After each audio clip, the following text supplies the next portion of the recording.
the storm blow me away, blow the whole circus away. It's LABOOM nightclub, the #1 Latin dance. Bouncer stories Los Angeles.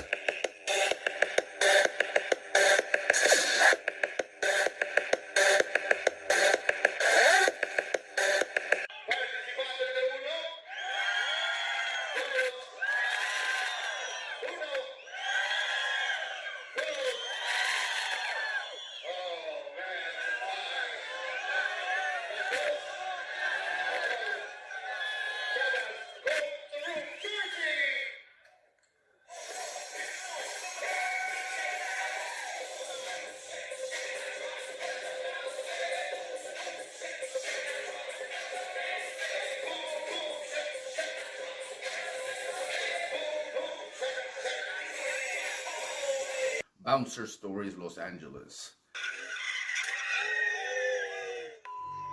Mostly at Leonardo's LABOOM in Huntington Park.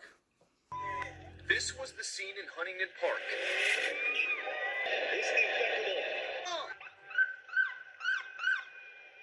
In anticipation of crowds and celebrations, law enforcement in riot gear closed down several streets in Huntington Park, but all the action was a couple blocks away.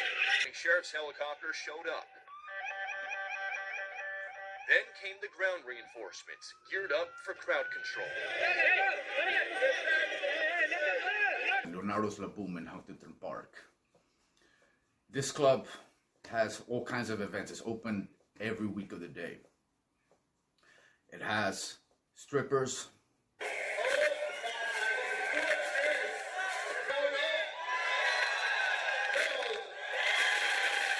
It has male strippers. Yeah, you guys don't want to watch that, right? Who wants to see that? Well, some women do, though. It has concerts like Daddy Yankee will come sometimes. Encontramos el LABOOM de Huntington Park, donde llegó el jefe, Daddy Yankee. It has different kinds of events all throughout the week, basically. What do you think when she speaks only English, nada más inglés, y viene a ver Daddy Yankee? Do you listen to Daddy Yankee? You like him? Yes. And Muy guapo. muy guapo, dice. All right. When you see Daddy Yankee, what are you gonna do? Open pretty much every day, you know. The strippers, by the way, get $1,000. The ones that win. So.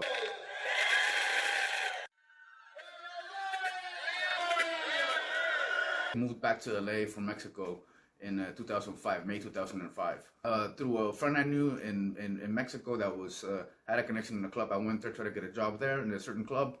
They sent me to that Glendale club, which was a Colombian club, pretty much full of Colombians. Not much action there, to be honest. Not much stories there. I will touch that club one day, but not this time. I worked there a couple months, but at the same time that I was working there, I was teaching at my dojo, you know, teaching classes, training. But I was also going out on auditions for like different stuff, commercials, talk shows, etc. So this is actually how I got the bouncer job, because I was on a talk show called Jose Luis. Ese doctor es violador de mujeres.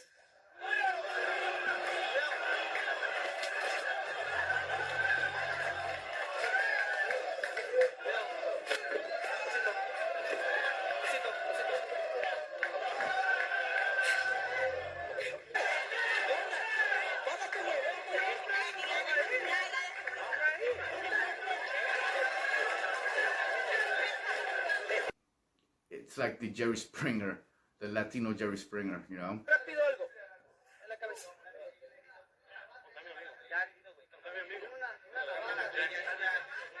Basically, they have different people come on and they usually fight, you know.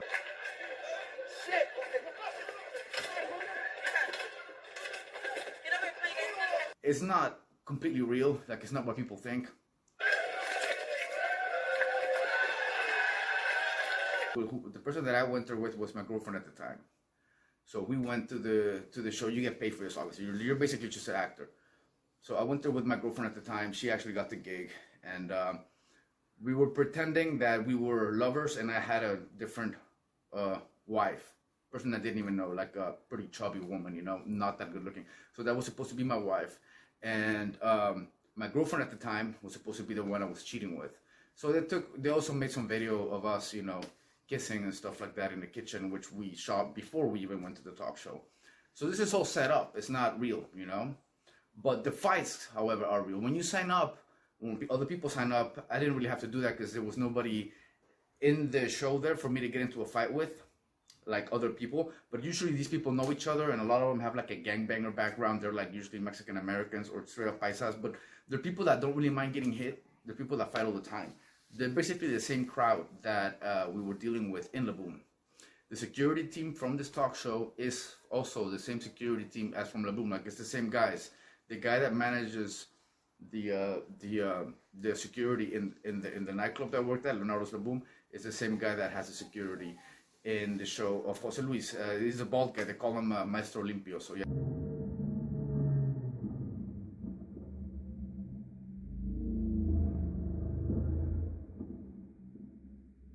Maestro Limpio is his nickname, Mr. Clean.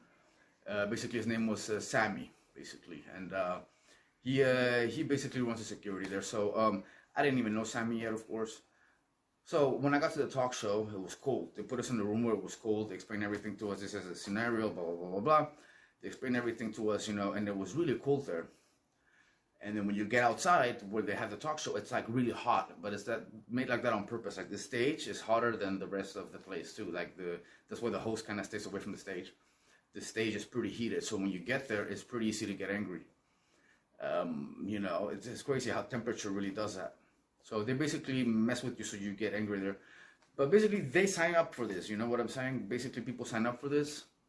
And however, the audience doesn't always know what's up. Like a lot of the audience, they think it's real. So the fights that you see between the audience and the people at the talk show, those fights are actually real. Ese doctor es violador de mujeres.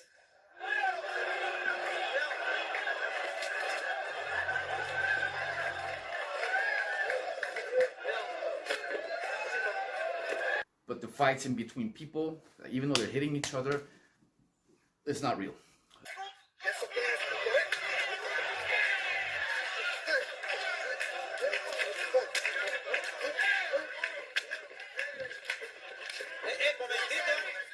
So just so if you guys know, if you guys watch that talk show, if you guys heard, if some of Hispanic people are watching it, or if you happen to watch them, because you'll watch this video, I'll link some of those episodes here down below.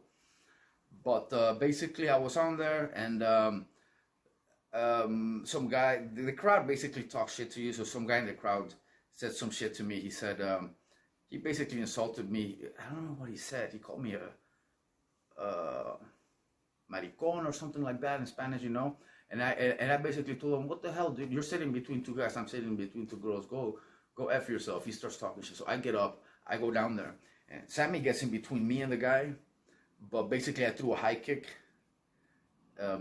pretty close to Sammy's face. So basically, the owner of a security company. And then he walks up towards me real slow. I back up. You know, I go back and I sit down. But I was trying to find this episode, guys, but I couldn't find it. So if you guys watch the show or you've seen it or you happen to find it, send it to me so I can make a video on that or a breakdown on it. But I really tried my best to find it before making this video. But, you know, I scrolled through so many videos and I couldn't find myself in it. So if you guys do find this episode, you know, I'm basically wearing long hair. I'm wearing all black. Basically look very similar now, only it was like, it was 2005. So go figure, guys, like 16 years ago. Anyhow, basically after the talk show, some lady that was a friend with my girlfriend told me if I wanted security work, and she hooked me up with Sammy, you know. And basically Sammy was like, yeah, you know, we need bouncers here, but we also need security in the nightclub. You know, so I was like, yeah. I was like, F all this stuff here. I'll do the nightclub. Where's the nightclub at?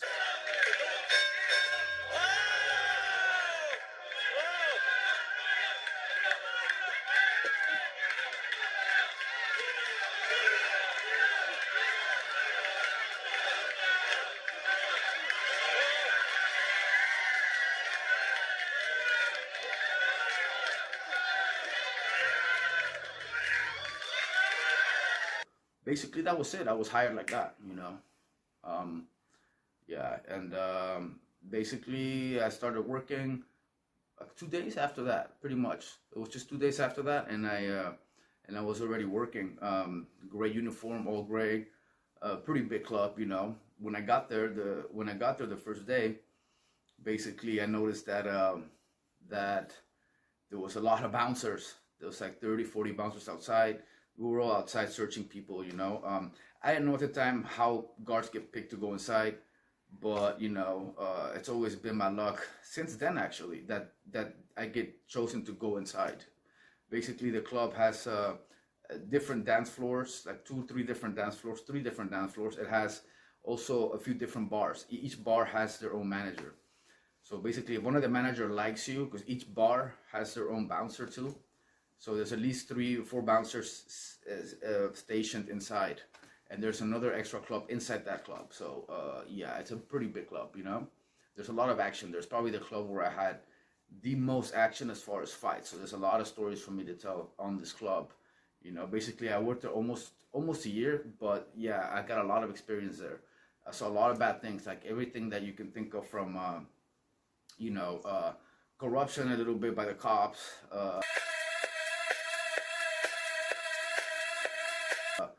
Bouncers that do what they're not supposed to do. The club also doing things that they're not supposed to. Very strict job. The lowest pay I ever got was at this job. Also, the most fights I've ever been in was at this club. And basically, it was like a big reality check about how life is. We wore gray uniforms, and that's what I realized. Also, after like the first week, it's like I realized how gray the world is. I was a little bit naive still before working in that club. Like I still, you know, believed a lot in good and bad, and I was a little bit more black and white. But when I started working in that club, I started seeing things for what they are, you know, like reality, you know, basically. And yeah, basically I was working the first day, and a guy from inside the club named Jill, he is near a bar. He liked me, and they pretty much put me inside quite quickly, you know. We were searching people, you know. I honestly had never really searched people before. I mean, I had in the Rusty Pelican, we were not allowed to search. The club I worked in Glendale, and in Mexico, in Disco Beach, we also were not required to search. So I had never really learned to search. Keep in mind, all this I'm talking about, this year that I bounced, the years before this, like a year before this that I bounced, this was my second year bouncing, first year in Mexico, second year in LA. I had not gotten any kind of training yet for this. All I had was my martial arts background. That's it. You know, my language is my martial arts background and my common sense. That's pretty much all I was working with, you know. Trying to get experience, trying to know what it's like to get into real brawls, real fights. And you know, that club really matured me a lot when I worked in Lunaro's LABOOM.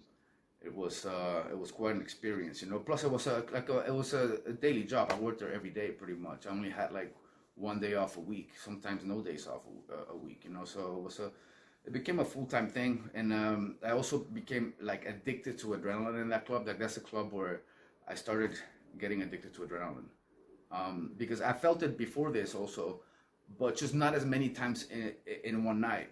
Like this is a club where I would get those dosages of adrenaline and multiple fights and multiple drama every night, every day. So yeah, you start to get used to the feeling, and you start to notice the feeling better, because you just get more and more comfortable with that feeling of adrenaline, stress, nervousness, fear, you know, all of those things mixed up, and you're trying to get through that, you know. And yeah, in that club I definitely learned a lot. The LAPD was there almost every night, like different patrol cars, they would take turns, but pretty much all throughout the night from pretty early on, we would have, you know, a cop car in the front. Like if you guys see the front in this video, you guys see the cop car right there. Pretty much there will be one there. Sometimes it will be further back. But why are they so close to the road and not to the club? I'll tell you guys why. Because that road in front of the club is like a one-way road. There's only streets going like that. There's like a railroad right in front of like where the cop car is facing a railroad. Like there's a street, and across the street there's a railroad for trains. So a lot of speeding goes on that street. So the cops be kicking it there a lot, because we always have people that need to be arrested there in that club. I mean, that club always had people that needed to go to jail, or we needed the cops a lot, and people would speed, so they would give a lot of speeding tickets on top of it. So they would take turns and shit. I don't know if it's still like that, but back in those days, they would take turns, you know, like it would be one pair of cops 1 hour, and then you would see another pair of cops there for another hour or two. Like they would rotate, you know. Also would notice them getting like free shit, like free food, free things. I mean, I never saw them pay for anything, you know, like they'd go in their order, come out, or they would just have someone come up and they would just order, they would bring it to them. But I never saw an actual monetary exchange for food.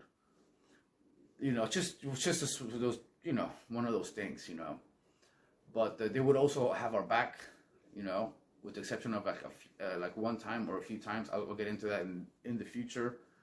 And you know, basically, I made really good friends with the guys I worked with inside, because I was inside, of course. So you get to know the guard right in front of me was a VIP guard. On the other side, there was another guard that was kind of a, you know, paisa. He didn't really speak English, but he was really good at his job. He had all the paperwork. He was even like a bank guard, armed guard at a bank. And he had like also, you know, typical Mexican Home Depot guy jobs. You know, he had like a lot of house gigs and things like that. And then like, you know, there was a few guards inside. Also the guard that walked around. We had like one big guard that walked around the place. And luckily, most of those guards lived nearby where I live. So I ended up going with them to work back and forth. And, you know, I got to know those guys pretty well because they were my neighbors. They lived like right. One of them lived out on the street from my house. But we got to know each other at the club. And, yeah, a lot of gangs at this club, you know, mixed up gangs. Because, you know, we'd have a big line of people coming in all night long, you know. The cover was like $20 at the time. Doesn't include any drinks. A lot of people that come in don't have that much money. So part of the business in that club is to get rid of people. Basically, girls get away with a lot. They get warnings, but they don't really get kicked out that fast unless they're fighting, of course, or doing something extreme. But guys, for any little thing, you're allowed to kick them out in that club. So we were kicking people out all night. Like, it was part of the business, literally, to keep the flow of people getting out, because the flow of people keeps coming in. So, yeah, any kind of trouble and you were out. At least back in those days, you know, it was like compared to other clubs, it was like almost, you would think almost a zero tolerance, not really literally zero tolerance, but compared to other clubs I worked at, that was one of the most extreme clubs. We were also not allowed to talk to people by the managers. Like for example, if we kick some people out and then they will walk up to say thank you and all that, the managers would walk in the middle and be like, hey, what's going on? Okay, go back to work, you know? Or they would take the conversation over with the customers. They wouldn't really allow us to hang out with the customers or talk to the customers, or you know, like some of the bros knew they had to like slip us their numbers hand to hand, or like in a sneaky way, or catch us near the bathroom hall, or in our break, like to like switch numbers and things like that, because that wasn't allowed either. We were not allowed by the club to hang out with customers outside of the club. Of course, those rules were broken here and there, but I didn't know these rules in the beginning. I didn't know it was this strict. I worked in Mexico, and Mexico was not like this. So it's not a club where you get tips either. So that's why I say it's like the club, one of the clubs where I made the least, because the pay wasn't that high, and we were not really allowed to take tips, because we were not really allowed to engage with the customers much unless there was like an argument or a fight or anything like that. Like, we were expected to go in there and solve it and everything, and solve it fast and solve it good. But we were not allowed. We didn't have much freedom as far as other things, you know. We would have to keep like a perimeter around us. We would all stand in like stairs that were like higher than the dance floor. So the strategic points like 1, 2, 3, dance floor here, hallways. So we were basically always higher up than the rest of the club, like significant amount, like about half a story higher, like half a floor higher than the rest of the club. So we were able to see everything better this way, you know. We had radios, but communicated more with like with mag lights, like this one here. So if there was a fight, you know, we would call it in if we needed backup from outside, because the outside guards could hear us then, you know.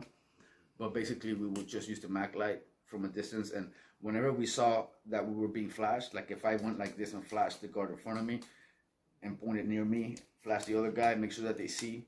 Once I see that they're running, I can go ahead and engage. And if it's really bad, of course I wait, but then I can go and engage and wait for the backup to get there. If it's really bad, they call the guys from the outside to go inside. But I'm breaking down all of this, guys, so you guys understand the rest of the video, so I don't have to, you know, so you guys don't get confused. So you guys know if I break down a fight, you guys understand it a little bit better. One of the things we had back in those days too is when it was stripper night, when the girls were dancing. Back in the days that when I worked there, for some reason nobody was allowed to record. Now it is allowed, and there's a lot of videos, and you guys see the videos I load up. Everyone's recording. But back when I worked in 2005, we would have 2 guards on the stage, and like 3, 4, 5 guards in the back of the crowd. And basically, nobody was allowed to film or record. So as soon as we saw someone recording, we would basically get the light, and we would point at the person. We would give them a few warnings. If they wouldn't listen, we would get the light and shine at the guards in the back. Then we would shine at the guy that needed to be kicked out. And then basically, the guards in the back would have to swim through the crowd and get the person and throw him out. On my first day, I actually had to do this. My first day was stripper day. So, but that'll be the first topic of the next story. Okay, but basically, they have the new guys do that a lot, fish through the crowd. You know, because it's effed up to go through the crowd with 2 guys with that big of a crowd to get a few guys to throw them out. It can be yeah, it's a rush in its own just doing that. But back in those days, it was illegal to take pictures or record the girls. The girls were also not allowed to show their crotch or their parts. They were not allowed to move the underwear to the side. If they did this kind of things, we as a bouncer, we were allowed to kick them out of the show. So we had to keep the girls in check. We had to keep the crowd in check. They're also not allowed to touch. So whenever they got touched, same thing. Mag light, pointing at the guy that did it, cleaned up, thrown out. Like the rules changed, of course, now, and it's different. But back in those days, that was one of the most extreme days. It was usually Thursdays, if I remember correctly. It was Thursdays. It was stripper night for men, and Sundays was the one, the Chippendale for women.